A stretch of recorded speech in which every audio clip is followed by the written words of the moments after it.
Hello, everyone, and welcome to Popcorn for Breakfast. Today, we have a unique and exciting movie review for you. That's right, today we are reviewing Argylle, directed by Matthew Vaughn. You may notice that name from the Kingsman series, and possibly written by Taylor Swift. That's right, you heard me right. We'll talk about it in just a second.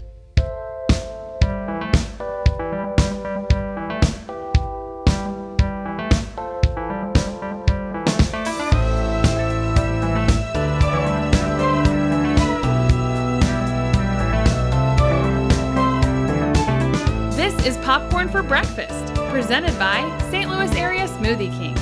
Now, here are your hosts, Cam and Kurt.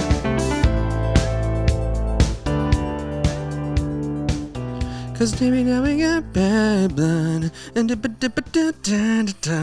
I can't sing all the right lyrics. Well, I hate it when you sing over a different song too. That like breaks my brain.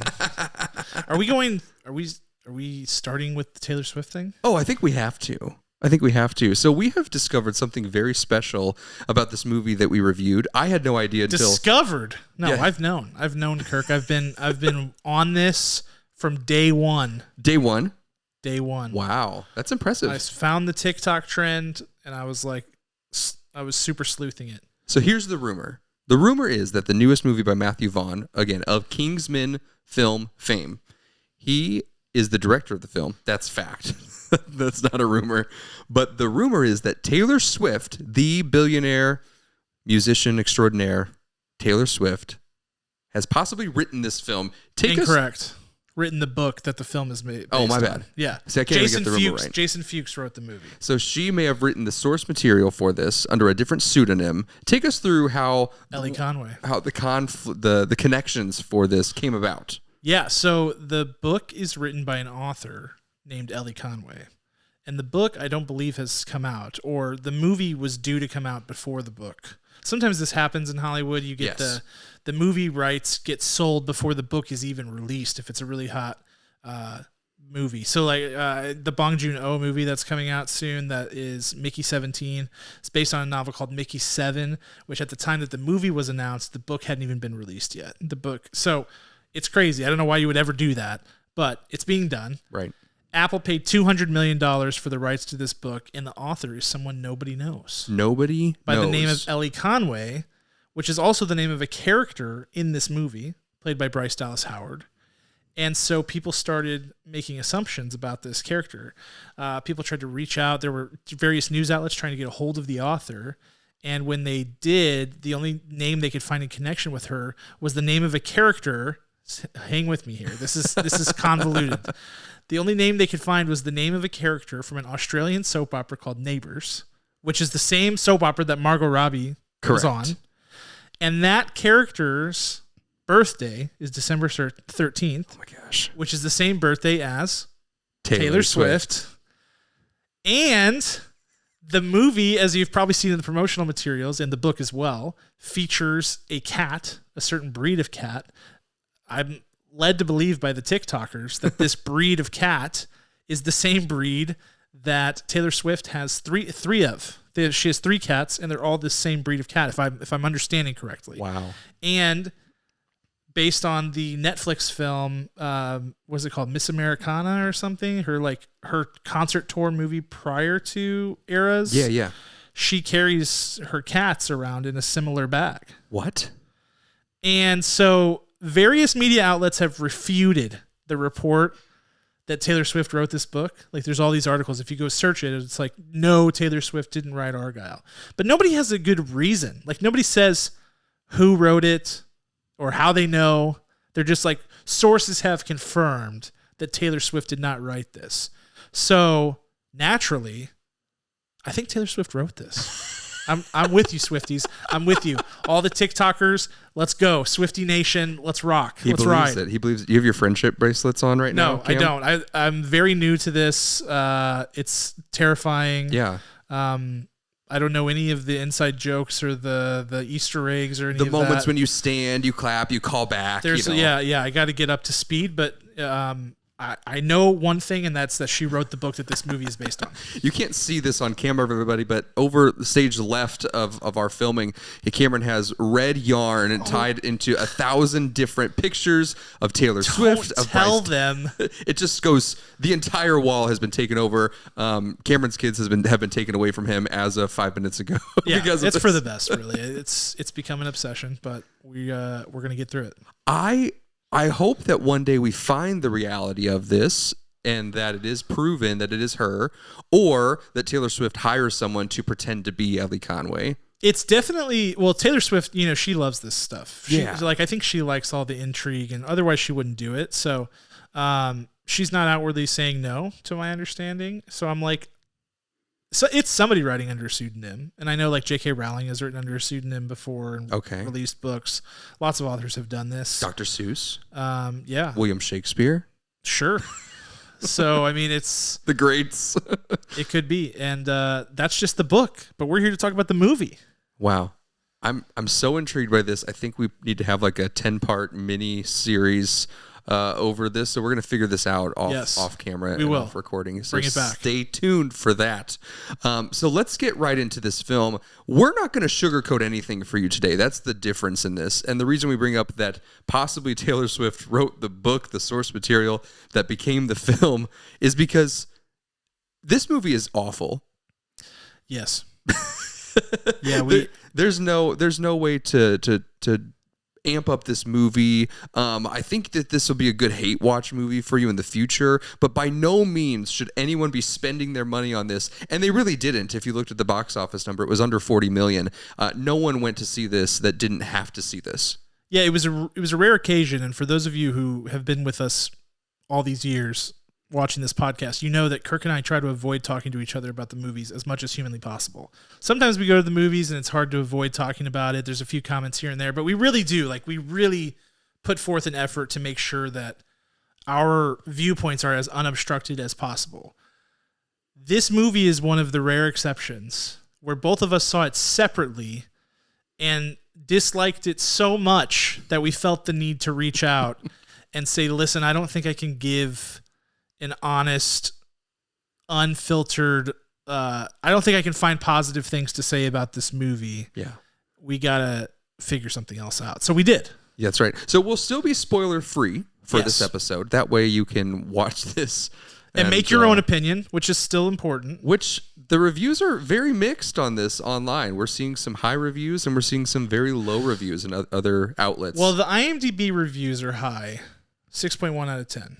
Rotten Tomatoes came in at 39% opening weekend. Mm-hmm. So that's like mixed-ish. Lower end of mixed, obviously. Yes.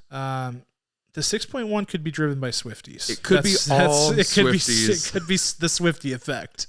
It could be just. It's like it's like the Zack Snyder effect, but now with Swifties. It happened to the NFL. Now it's happening to this movie. I can imagine that Taylor Swift is secretly funneling money to all of these giant warehouses where they have all of these Swifties just typing up new reviews for it. Yep. That's probably what's happening. Yeah. All over the world. So that way it's not isolated into one specific area. She's got VPNs going everywhere, all globally, because she has the money to do so. Slovenia, the Philippines. Mm-hmm. Yeah. Yep. She's also filing for bankruptcy as we speak. So let's get into it. Things are going to be a little bit different today. The awards are going to be the opposite of good because that's what this movie is. Literally the opposite of good. So we're going to kick things off. Cam, you have the distinct honor of this very unique and special edition episode of Popcorn for Breakfast to do this. The category that you are going to be declaring your accolades to happens to be "And the Razzie Goes to," referring to, if you've not seen, there's a whole award system based on bad performances in film, the Razzie Awards. Tell us who the worst performer in this film was. Yeah, I mean, the performances in this movie are actually what was the catalyst for this whole format, and why we were like just talking and thinking, we can't find one good performer in this movie. And because of that, we have to change our whole format. So we're doing "And the Razzie Goes to." My Razzie goes to Bryce Dallas Howard. Holy cow. Bad. This is a career low for her, without a doubt. And here's the thing, Kirk, and I'm not trying to dog on her personally. I'm sure she's a wonderful person. She's not a good actor. She's done some good things in the acting world. I think The Help she was good in. Yeah. But Jurassic World, there's not a lot great going on there. There's just not. Her range is very limited. She is a talented person and a talented director. Yes. She's directed episodes of The Mandalorian and others. So perhaps like her father, Ron Howard, not the greatest actor, good director. She can do the same thing. And I think that she should. I think after this movie, I would be thrilled not to see another movie with her in it again. I mean that in the nicest way possible, even though that's obviously very mean. I don't know. I wish her no ill will, but this was a terrible performance. I couldn't believe how bad it was. I couldn't believe how quickly it was apparent that this was a terrible performance. I mean, it was like 1 minute of screen time. Mm-hmm. And I was like, oh my gosh, this is so bad. And sure, the script is bad. And there were a lot of good actors in this movie that still struggled because of the script. But her performance was especially bad. She was giving her scene partners absolutely nothing to work with. Yes. It was so cheesy and poorly executed. I can't even think of more to say other than that. There are two moments, again, spoiler free. There are two moments specifically that are kind of, well, I say moments, they're recurring throughout the film where she does a lot of blinking. And I can't fathom how the director Matthew Vaughn would say, yeah, that's good. That's exactly the take we want. It's like, that's not a reaction. No. Unless you're the blinking guy, the GIF, that guy. I'm just like, what is this? What are we doing? And the second one, there's a moment where she's remembering something, like an epiphany that she's having, putting the pieces together, if you will. And I kid you not, it's just like, oh, whoa. Oh, the face acting. The squinching of her eyes and her face is all just miscombobulated. And it's bad. It's so laughable. That's a new word, miscombobulated. Thank you. I like that. It's so laughable, the performance, that no one caught this and said, we're doing something wrong. We need to redirect the actor immediately. I don't get it. I think it's one of these situations, like I think you know this, my long-standing theory on Zack Snyder is that he's a really nice guy. Actually, I know he's a really nice guy because I've seen like the behind the scenes and I've seen interviews with him. He's like a supremely nice guy.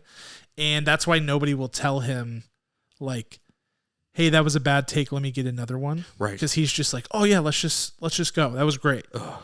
And I think this same thing with Bryce, where it's like, she seems great. And all of her cast members always love her, build these great bonds with her. You see the behind the scenes, whatever. So I think they just can't stomach it. They can't tell her that that was terrible. If I'm in the industry, I'm just going to be like, oh my gosh, look at this directing opportunity that I somehow have an opportunity to pass to someone. Hey, Bryce. Give it to her. Hey, take this right now. She can do it, and she needs to not be acting. Drop out of every acting contract you have. No, you'll be forgiven. Yeah. You'll be paid. And do the directing thing. That's fantastic. Bryce Dallas Howard, you win the Razzie, and quite possibly you might win the official Razzie here in 2024. No, there's a really good chance. There's a really good chance. She's my front runner right now. This next one pains me. This is also my Razzie. My Razzie goes to Mr. Henry Cavill. And didn't we discover... It's hard, right? Did we discover his name is pronounced differently? Cavill? No, Cavill is right. Cavill is right. We used to pronounce it Cavill. Cavill, because he's British. Henry Cavill. Henry Cavill, Mr. Superman himself, Mr. Witcher himself, just bad. I mean, I can get past the bad haircut that you see in the trailer. That's stylized. It's on purpose. It's to paint a very distinct character. Sold. No problem. Give me something. He was on autopilot the entire time. I don't know if his inner morale just immediately died, his soul died working on this film.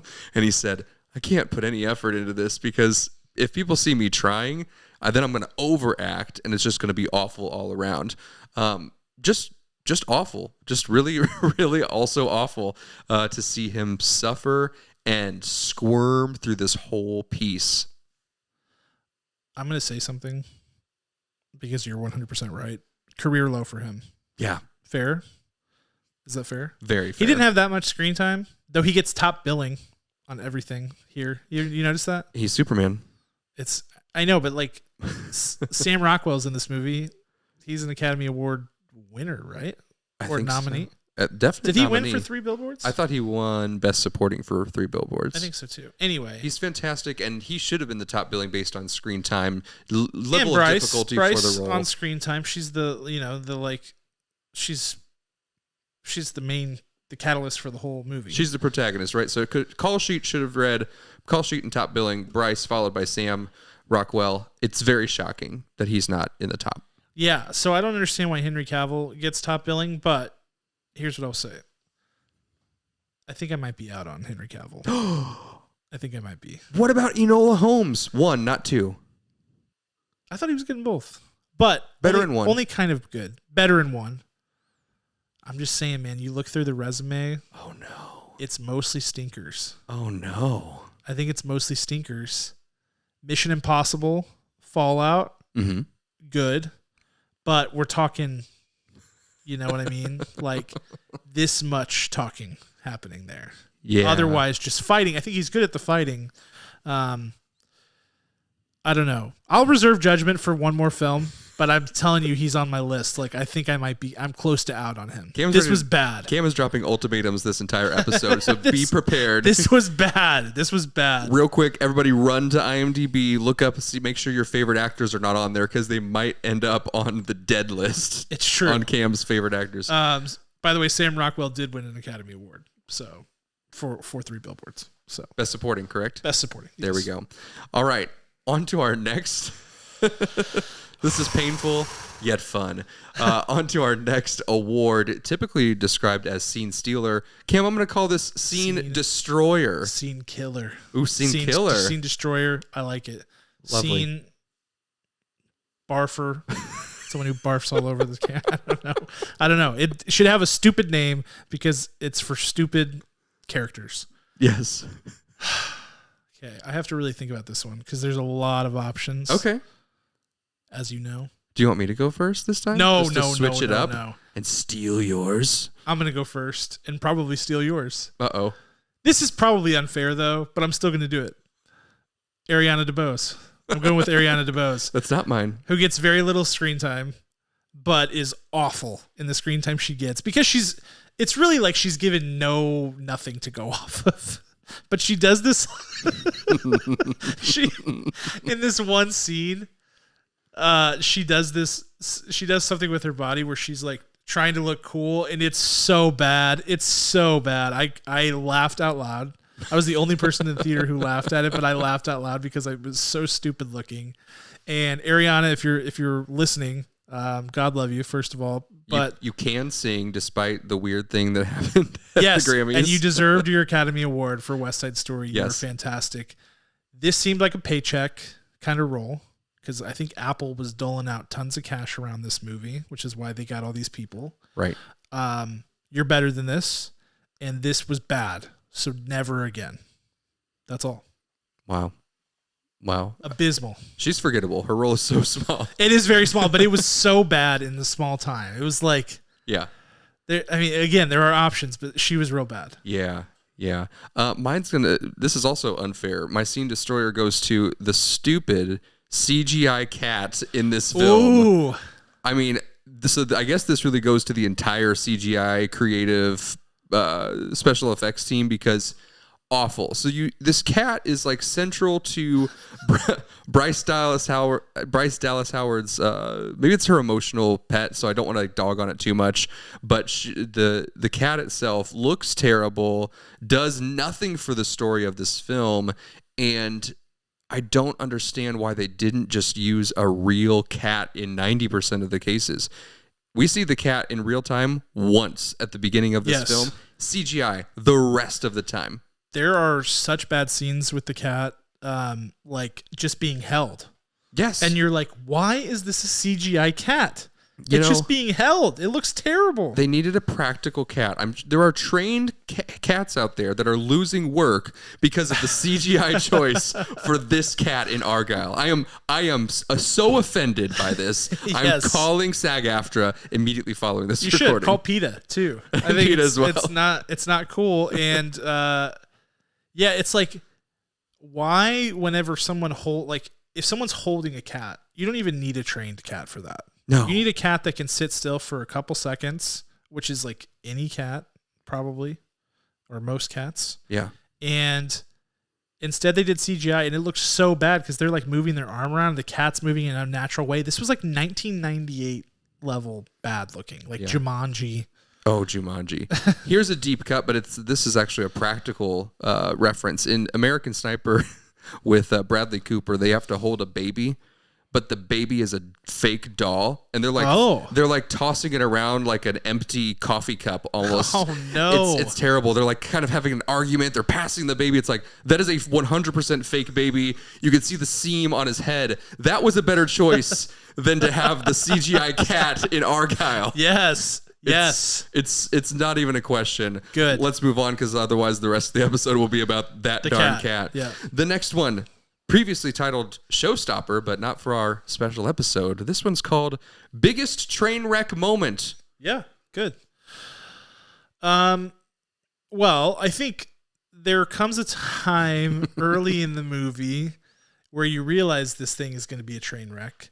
And ironically enough, it takes place on a train. And it's when we first meet Sam Rockwell's character.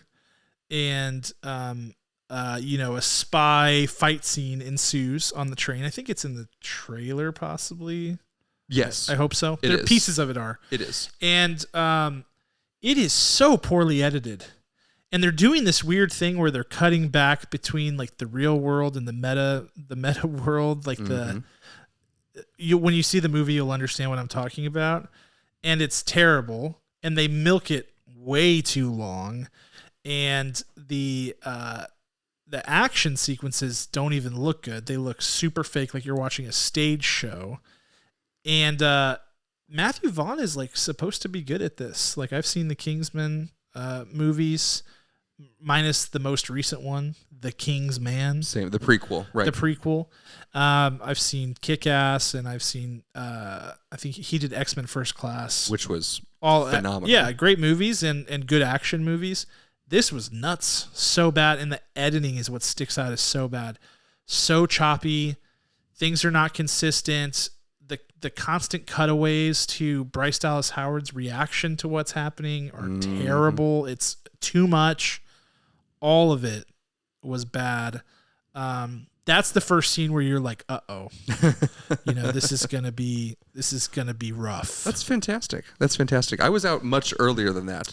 Yeah, I think there are times earlier where it's like that was bad, but you're like, okay, well, let's see what we can do if we can come back. Once you get to that train, though, you're like, it's over. Yeah, I think there's three pivotal moments, three literal and metaphorical train wreck moments. The first is there's an opening CGI that will make your eyeballs bleed. It's so bad. It is so bad. So bad. The second is this train fight scene that Cam has mentioned. And the third one, there is a battle, right? It's a spy movie. There's a battle, like, we're up against the odds. What are we going to do? It's not a Deus Ex Machina moment, but there's a big moment, like, come to arms. Let's fight these people. And the CGI in that is the worst of it all. It's like they just kept getting worse CGI as the film progressed. Though there is a Deus Ex Machina moment after that. There is. That has even worse CGI. There is. Actually, if you can believe that. If you can believe that. Oh, I forgot about that scene. I omitted it. I pushed it down so I wouldn't remember it. That's the scene. Yeah. That's the scene where I heard collective groans. The actual Deus Ex Machina moment in the film. That's fantastic because my theater enjoyed this film. Oh, they're the IMDb reviewers. That's them. They were all Swifties. 6.1s. They all had Taylor Swift jackets on, dressed like her. There's a star over one of the eyes. That's a thing now. And Travis Kelce jerseys. Duffel bags and jerseys. Yeah, good. Great. Good for them. Moving on. We've trashed this film enough. I trashed it a lot. I thought we'd take one brief moment to say one nice thing about this film. Say one nice thing. Okay. You have to say one nice thing, Cam. What is the single kindest thing you can say about this film? Yeah, so yes. I'm not giving it a 0, so there should be something nice that I can say. Spoiler alert that you're not giving it a 0. I don't know that I'll ever give that a 0. I would say the one nice thing that I like about this movie is there is a point where you're introduced to a character played by Sam Jackson, who appears in this movie, and there is a reveal around that time of a plot turning point that occurs as well. And at that point, you're like, okay, maybe this starts to kick into gear. And Sam Jackson is actually kind of a delight in this movie. Yeah. He gets very little screen time, and being Samuel L. Jackson and being the legend that he is, almost certainly plenty of improv was involved here. And he and Matthew Vaughn have good working rapport from their time working on the original Kingsman, where Samuel L. Jackson's character is awesome. So there's a scene there where you get a prolonged period of time where you get some good Samuel L. Jackson moments, you get some good Sam Rockwell going on, and the plot almost feels like, okay, maybe we can pick up the pieces here. Mm-hmm. It's brief. That hope gets crushed into 1,000 million pieces very shortly after that, but there is a brief respite there in the middle. Respite? Yeah. Oh my goodness. There you go. That's beautiful. It's a very kind thing to say about this film. You. That's very nice. I had to really, really dig for that one. If I'm digging deep, this one, I don't really know that it actually complements the film. There is, if you can believe it or not, ladies and gentlemen, there is a brand new Beatles song. That's right. The Beatles released a new song in 2023. They used a demo tape from John Lennon that he had just had, that they surfaced in the mid 90s, and they said, oh my goodness, it'd be so great if we could use this. They couldn't quite figure it out. They couldn't quite clear the background audio because it was on a cassette. And then thanks to the incredible developments of AI, they were able to isolate his piano versus his vocal and then add back in their authentic music and voices for harmonies. It's truly incredible. It's called Now and Then, the song. It's truly incredible. This song makes no sense anywhere to be played in this film, but when it played, I'm like, hey, I like that song because it's very fun. It's very lovely. It incites an emotion immediately. I like the song. It is overplayed in this film 1,000 times. Uh-huh. So I guess I'm not saying anything nice anymore. Yeah, I was like, wait, where's the nice part? The nice part was briefly being taken out of this movie and listening to the incredible phenomenon that is the new Beatles song in 2023 and forevermore. That is my nice... That doesn't count. Oh. That doesn't count, but that's fine. I'm not going to... I don't know if you'll ever be able to find something nice to say, so I won't make you do it. I think that's where I stand. And before we give you our final thoughts on this Movie. Definitely a movie. In fact, we typically just call that our final thoughts and scores. I'm going to call it our final thoughts and obliteration. But before we get there, we want to give a brief shout out, a wonderful, strong shout out to our title sponsors, our premier sponsors, Smoothie King, local area St. Louis Smoothie Kings over in St. Louis area and in Belleville and Granite City. I am so addicted to it right now. I've always had a love for once Smoothie King came about, and of course when they came into this area, I'm like, I need to get that as often as possible. I'm still going strong. I think if we're going on like a 7-day week, because that's how long a week is for. That is how long a week is. Good, Kirk. Go on. Thank you. I would say that I get a smoothie at least 5 days out of 7 days of that week.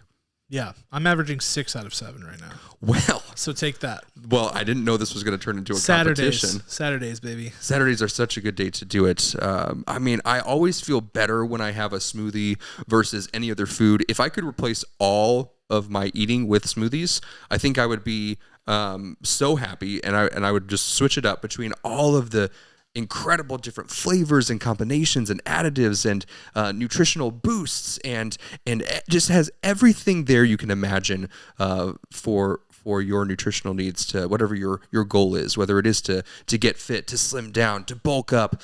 Maybe you're trying to just get a better alternative to something super sweet like an ice cream store or restaurant. But it is ultimately the best option out there for you for meal replacements, swinging on by and getting something great to rule the day. Cam, you said 6 out of 7 days. That's I'm right. going to hold you to it. I'm actually going to contact the owners. Good. And make sure that you are 100% abiding by that. Facts. And otherwise, I'm going to come back on this podcast and blast you. So I'm not scared.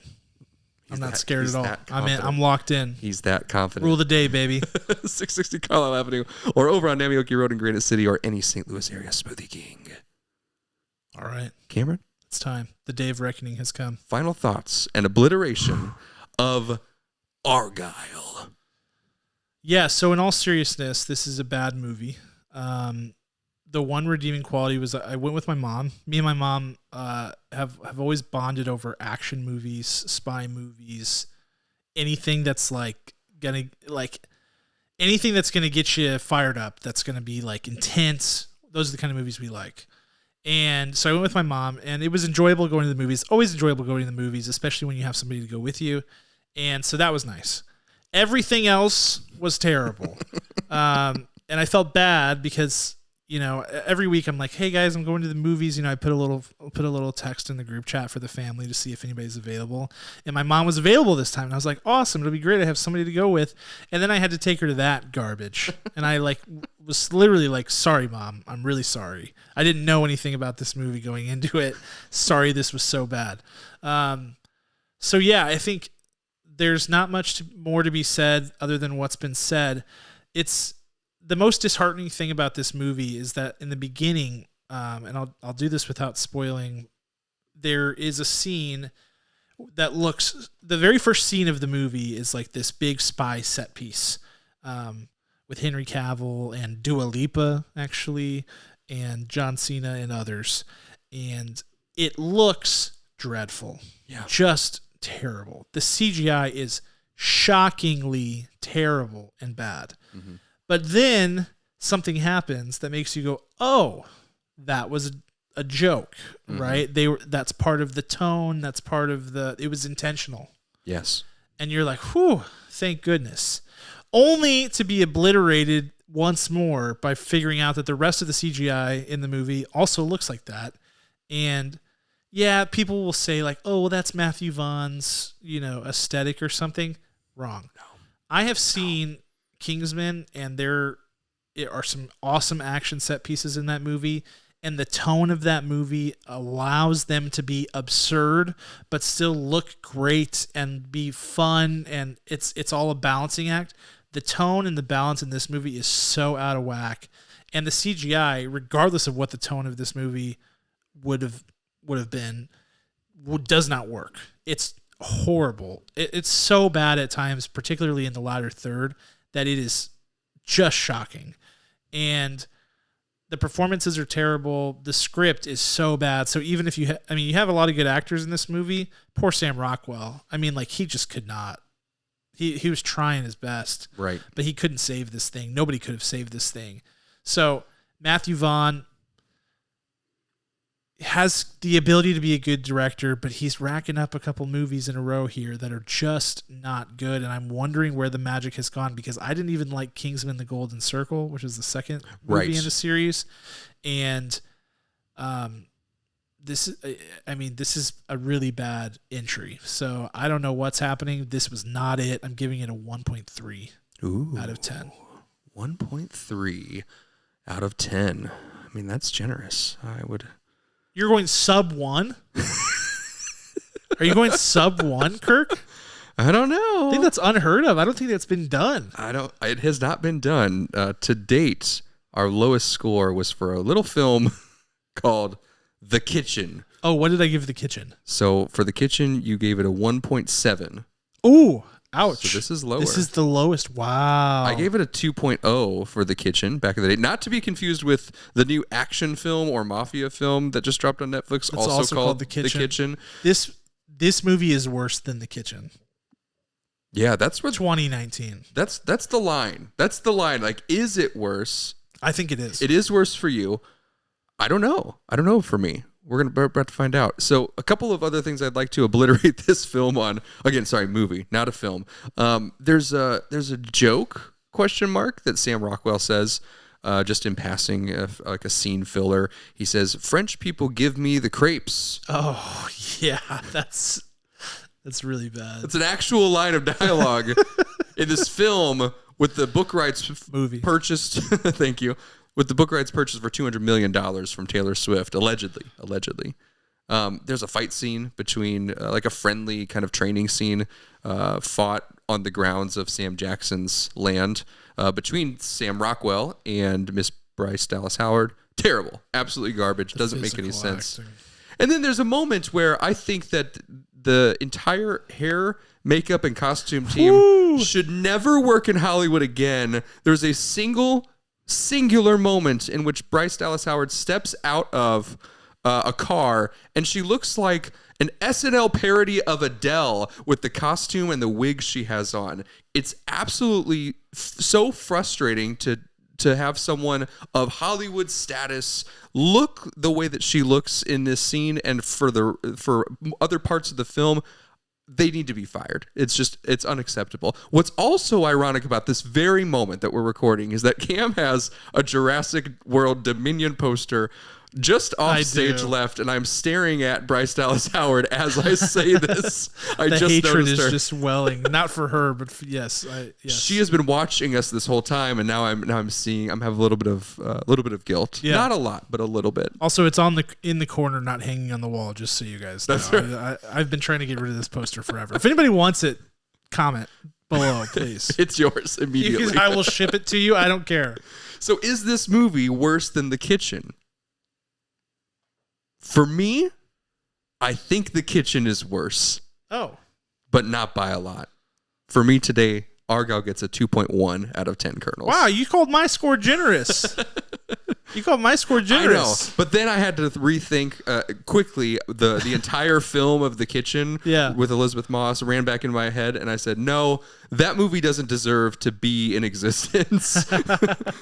And one day we'll retcon these scores, and it will get like a 0.00005. I thought you were going sub 1 for sure, so good job. Good on you. Thanks. Thank you so much. Well, we hope you've enjoyed this special episode of us totally just annihilating this movie that should have had a lot more eyes on it and a lot more control, and possibly not written by Taylor Swift, because yikes. If the book is as bad as the movie, then the book is very bad. And maybe this hurts the sales of the book. I don't know. I hope it does. I really hope it should. does. They deserve that. I hope it does. Well, tell us what you thought. Did you enjoy this movie? Did you equally hate it as much as Cam and I? Very clearly we did. We also will just tell you openly that if you ever want to talk all about this movie on Discord, we can create even a special channel so no one else can create gets a safe spoiled. Space. Yeah. We would love to chat with it about you. I can't even speak anymore. Chat about it with you. I'm so mixed up because I'm so upset about. I understand. People get paid to make this art in full quotes, and we are here, and we could have written something way better, and we could have actually been consultants on this movie, like I've said time and time again. Call us up. We could at least have fired the right people. Yes. Yeah. I feel confident in our ability to be like, that is bad, you're fired. Mm-hmm. I really do think that 100% we could redirect the whole film to say, great, we're your consultants. This was bad, this was bad, this was bad, this was bad. You're fired, you're hired, and put it in the right direction. Yeah. I mean, it couldn't be worse. I guess we just need to be producers. That's what producers do. It's way better. You don't have to actually do anything. Yeah. You just boss people around and fire people. Yeah. Well, coming to you soon, Popcorn for Breakfast, producer branch. We will someday find the money and make the movies. We want to give another giant shout out over to Smoothie King, local area Smoothie King in St. Louis area. Smoothie King, you guys are awesome. Thank you so much for Ryan Spriggs, our executive producer, and the band Rhetoric for this fantastic music. We will see you next time. Peace.